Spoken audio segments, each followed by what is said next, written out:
45 minutes between Mamelodi Sundowns and Orlando Pirates at the Loftus Versfeld Stadium. Very disappointed in this half-time break because I looked at what the field looked like and what the players are induced to. This is the biggest game on our calendar this season so far. It's the two best teams in South Africa representing us on the continent, and the field has just been not up to the standard.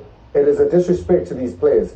You know, it could be injuries, it could be all sorts of things, but also it is cheating us of a great game that we could have seen. With that being said, the players did a pitch inspection before they walked on.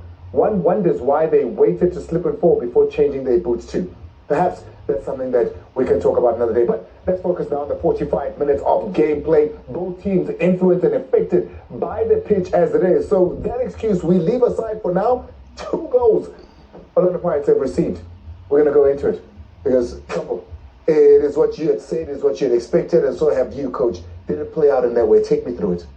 This is the match that we anticipated that there would be simply because of the history of this fixture. I love how Mamelodi Sundowns absorbed this pressure of playing at home under that condition. Or you just spoke about the pitch, but they showed professionalism in terms of how they took their goals. There's moments where I thought, Navy moments where you see Orlando Pirates, and rightfully so, because this is a match where it's a lot of at stake. The energy of Jaden Adams, he immediately dispossesses Urile in the middle of the park, because that's how Sundowns is sending numbers forward. And look at the numbers that are there in the first break that you spoke about, that Sundowns sends players forward. In highlight is the shortest man on the field right now. Look at where he comes from. Rile falls because of the pitch. Tito also falls because of that. And this moment is where Tito isn't supposed to, high and get lawyer high. And all right, Coach, because he's facing his own goal. Why do you want to tackle? Why do you want to hold the guy? Because it's not even dangerous. He's looking there. Why foul him? When you're inviting such a moment, you're saying, come and score, because you're inviting pressure to... So Tito fouls a player that's facing his own goal, going towards his own goal. Yeah. What does he do in that situation? Should leave him? You should leave him. Jockey him and guide him away. Yeah. Well, there was a result of that incident, of course, that then there was a free kick that Mamelodi Sundowns won in that area. And, well, the rest is history. And this is the height we were talking about, to say Suarez and Kekana coming in at 1.84 meters and 1.79 meters. Look at the delivery that's there. They go far post. How is Pirates defending? Usbisi is not picking up. Mahuba is not picking up. Yeah. They both of them looking at the ball. Even Etoki, who's raising his arm to say, what is happening? When you know you're playing against a Sundowns team that can be clinical when it comes to delivering set pieces, that is how you get punished. Kekana scores his first after 23 times he's faced Orlando Pirates at SuperSport and at Sundowns. Scores his first goal of the season, his first versus Orlando Pirates. There, the 32-year-old. Let's take a look at the second goal, because it did come from Ribeiro, a man that has been so instrumental. Very honest player in his approach. When I look at these numbers tells you that this Orlando Pirates team that says we're not going to give up on this match. We want to fight, we want to equalize. But as you send these numbers, you must have a rest defense. And rest defense didn't allow them in terms of this ball. Once you lose the ball, you must make sure that you simply counter-press immediately. And they didn't do that after losing this ball. Look at this. You can't have a player that wants to pass like this, because you're putting the team under pressure. In this stage, you look at that.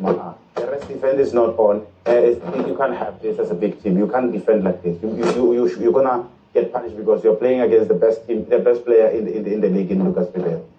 When you play against a team like Sundowns, you must know that when they dispossess you, they win, and they go in a fast break or a counter-attack, they are going to punish you because of the quality, the speed. And that was just shit. Absolutely, because they were ready to defend. Look how deep Sundowns was. They had 8 players that were against the 7. Ribeiro was also at the back. There was only 2 that were left there. How he takes the ball and goes. And he knew where he was going. And Mokoena comes from deep. He's also going forward. He sees I'm offside. He retracts. He comes back. Ribeiro continues. That's what you're talking about. When you want championship mentality, you see a team that is ready to defend. Uhlompo said it. Because the moment of footballs are 4. In attack, in defense, and in transition, and moving from either side. There was a moment where Orlando Pirates could have gotten one back. This is personally the most dangerous that they've looked in the 45 minutes that we've seen here. I think Sundowns knows very well that they need to mark the runner.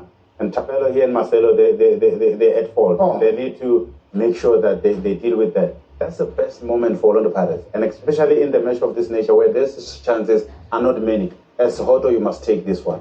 Absolutely. When you get a chance like this, get your body over the ball instead of just letting your foot go there, because wrap your foot around the ball. Then you are able to give yourself a chance for the goalkeeper to make a save as well.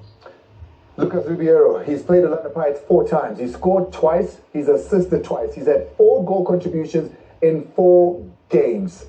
Sampo says he's the best player in South Africa right now.